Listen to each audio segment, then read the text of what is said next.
આંદોલન ઉપડશે તો જ જો લોકો જાગશે, તો જ આ સરકાર જાગશે, તો જ વિપક્ષ પણ મુદ્દો ઉપાડશે. હું જોઉં છું 2-3 દિવસથી આ આંદોલનની શરૂઆતના કારણે વિપક્ષ પણ ક્યાંક ક્યાંક જાગતો થયો છે, ક્યાંક ક્યાંક બોલતો થયો છે, ક્યાંક ક્યાંક આ મુદ્દાને લઈને એ પણ સેન્સિટિવ થયો છે કે નહીં, મુદ્દો હકીકત સાચી વાત છે.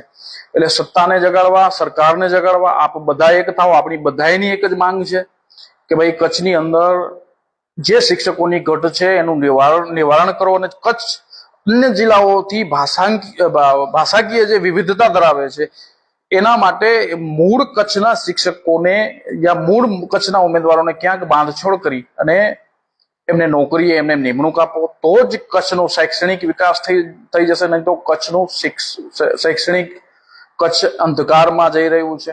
આવતીકાલે સોમવારે કલેક્ટરશ્રીને આ જે આંદોલન છે એમાંનો એક કાર્યક્રમ છે, જે આવતીકાલે સોમવારે કલેક્ટરશ્રી ભુજને એક આવેદન આપવા જઈ રહ્યા છીએ. તેમાં દરેક વાલી, એસએમસી, સરપંચો, ચૂંટાયેલા તાલુકા જિલ્લા પંચાયતના સભ્યો અને હું તમામ રાજકીય પક્ષોના પ્રતિનિધિઓને, તમામ સંગઠનોને વિનંતી કરું છું કે કચ્છના ભવિષ્ય માટે, કચ્છને શિક્ષિત બનાવવા માટે જાગીને આ બિન રાજકીય જે અમારું આંદોલન ચાલે છે એની અંદર જોડાય અને સમર્થન કરે.